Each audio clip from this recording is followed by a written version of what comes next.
Hello and welcome to Happy Handicrafts. In this video, I'm going to show you how we made a modeling board with an armature for our next handicraft, clay modeling. Today, we're going to be starting a series on clay modeling.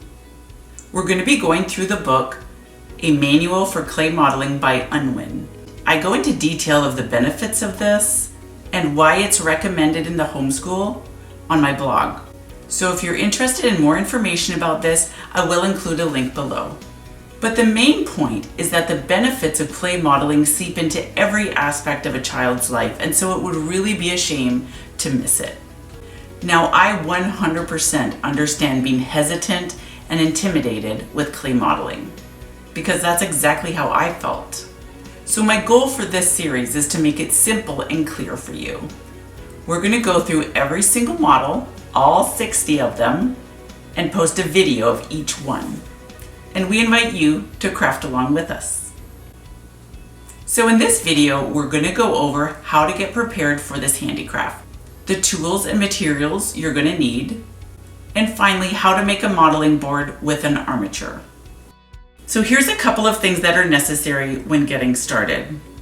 First, the book, A Manual of Clay Modeling by Unwin. You can get it on Amazon or free online. I'll put a link to both below for you.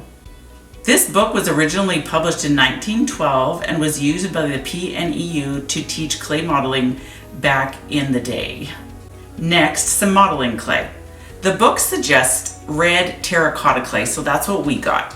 You'll need some wooden or metal clay modeling tools, some small bowls or jars for water to keep the fingers clean and damp, a small sponge or paper towels, an apron, or what we call a paint shirt to protect your clothing, and a modeling board with an armature.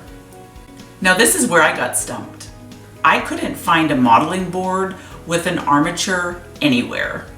So what do you do in that situation? You make one. So that's what we're going to do today. Fortunately, our book describes exactly what we're going to need. Here's what it says.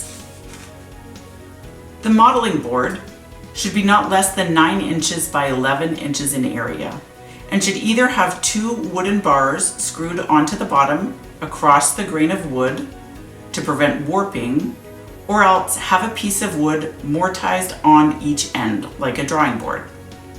The armature must be fixed towards one end of the board to allow room for working those models which do not require it.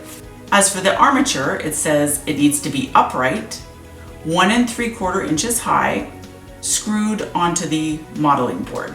And it even gives us a picture so that we know what we're looking for.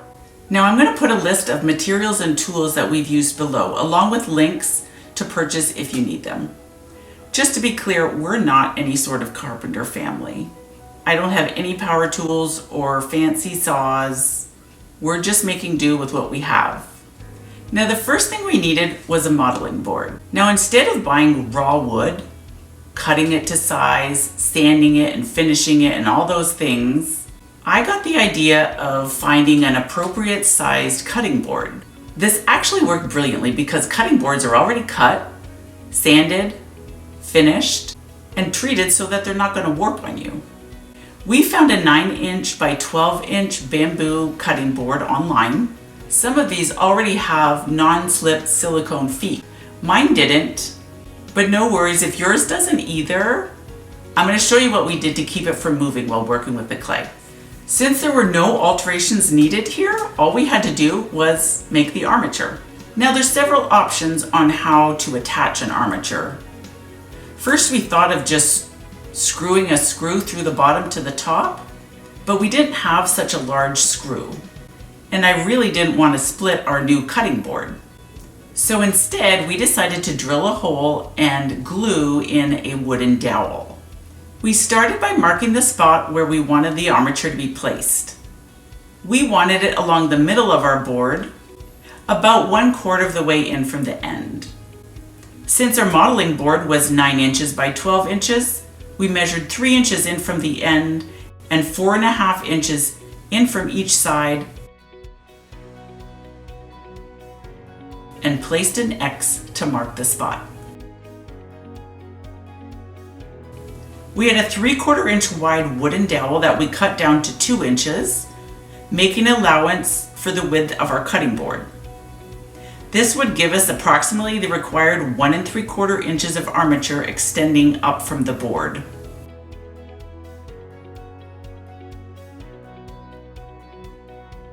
You can see how professional we are. We have none of the appropriate tools, so we used my husband's Japanese hand saw to cut the dowel, but it actually worked really well.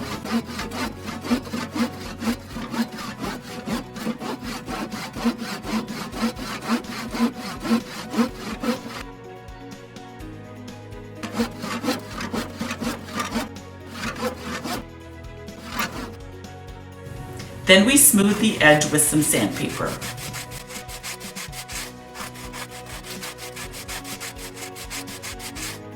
Next, we had to drill a 3/4 inch hole into the modeling board. Having no drill, we used a Dremel with a 3/4 inch bit. It wasn't perfect, but we got it done. Once we cleared up the mess, we filled the hole with wood glue and inserted the dowel, which fit perfectly.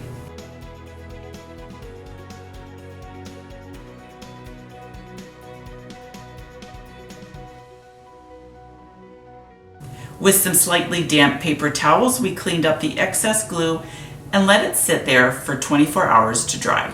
Now, if your cutting board didn't have the silicone legs on it, you can add your own to keep it still while modeling. We used a large piece of self-adhesive felt, which we applied to the underside of our board.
And that completes our modeling board with an armature.